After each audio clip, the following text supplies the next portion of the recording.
We have a big story this week on Headaches and Euphoria.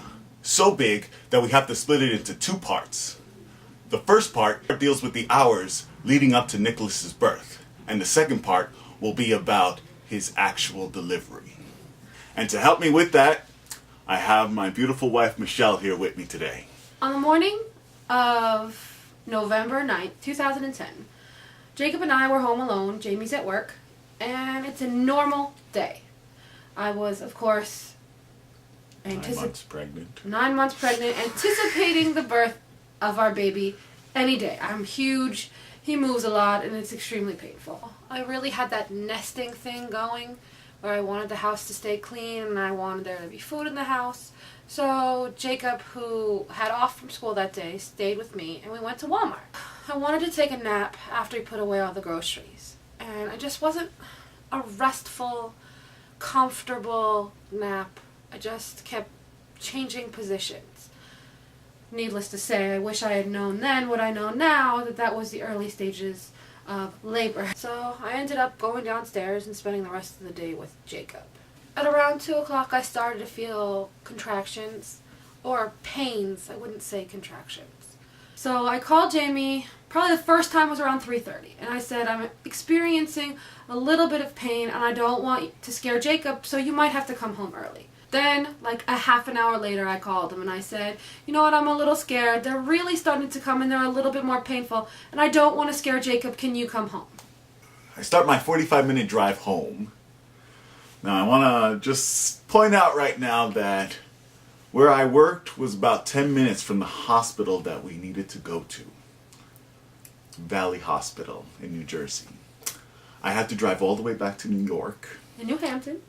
To pick up my wife. In order to drive all the way back down to Valley Hospital, because that is the hospital she wanted to have her baby at. That's the hospital Jacob was born at. That's was the best hospital at the time to have a baby. I decided to take a shower because you can't go to the hospital with hairy legs and unclean hair. And then they completely stopped. I didn't have any contractions at all. So after my shower, I'm sitting on the couch holding my cell phone. I found an app to download to do my contractions on, and I'm waiting to use it. So I'm lying on the couch, lying down, practically asleep. As Jamie I come walks in through the door, and what do I find? I've been thinking about this drive the whole ride up. I'm thinking about, what we gotta do. We gotta get the bags. We gotta get Jacob ready. We gotta drop him off at my parents' house. We gotta get Mish's stuff all together. And I come home, and the house is quiet. Yes. Completely quiet. My wife is laying down, looking like she's ready for a nap on the couch, watching TV. I was a little perturbed. And so he's like, what's going on? Let's go. I want to go. Let's go. And I'm like, there's nothing happening. I'm sorry. I shouldn't have called you. And I haven't had any contractions. And Jacob, when Daddy gets home, he's 5 o'clock. He's hungry now. He says, Mommy, can I have something to eat? So I'm like, oh, okay. So I walk upstairs. I make his sweet potato and I put it in the oven. And oh my God, the world completely changed from that moment. I experienced terrible contractions, one right after the other. You're 9 months pregnant and have contractions on and off all day and decided, hey, let's make dinner. Really? He was hungry. I had to feed him. So I go to the bathroom because I'm thinking that it's time that we're probably going to have to go to Ramsey to drop off Jacob. And in the bathroom, my water breaks. And I'm screaming for Jamie to come because now I'm really freaked out. You would think I've never done this before. And along with Jamie to the bathroom, standing in the doorway, is Jacob. Hi, Mommy. So, ooh, blood and water. You're not putting that in. You're not. You're not. I call the doctor and I tell her that my water breaks, and she said, you know, you don't have to rush. Just come when you come to the hospital. Yeah. Foolishness. That doctor is talking like a mad woman. So we're starting to rush now to remember to get Jacob's bags. And our bags were packed. You just had to pick up Buddy and pillows and medicine. Load up the car. I was up and down the stairs, up and down, getting everything packed. Something. And I'm sitting in the car. Every time I have a contraction, I feel like the baby is coming out. Car ride to Ramsey to drop off Jacob was absolutely the longest ride of my life. 5 minutes of a simple ride down, and then 5 minutes of you screaming in pain and agony. Jamie, just go right to the hospital. Just go right to the hospital. It's okay. Okay, here we go. It's okay. And then the contraction would go right away. And I go, no, Jamie, you don't have to go right to the hospital. I don't want to scare Peanut. Just go, just. Oh, sure. And then the contraction would come, no, just go right to the hospital. It's okay, just call your dad. Okay. That was pretty much how the ride would be. And I must have said it like 10, 20 times on the whole drive down there.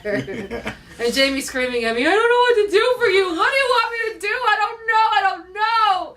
And I kept saying, I'm telling you what I want you to do.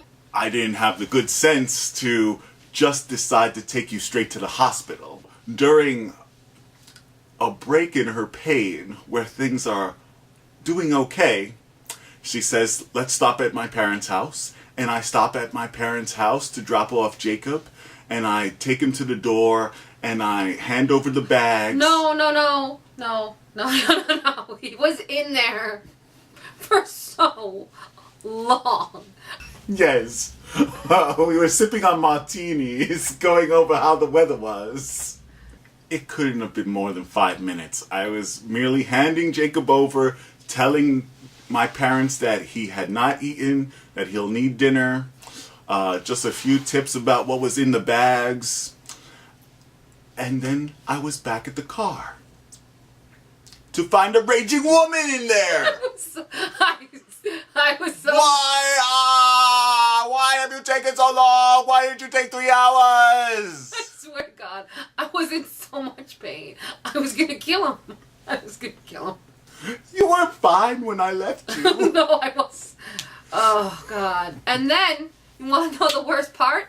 So he's backing out of his parents' driveway, and you know what he says to me? So how do I get there? I'm dying in pain.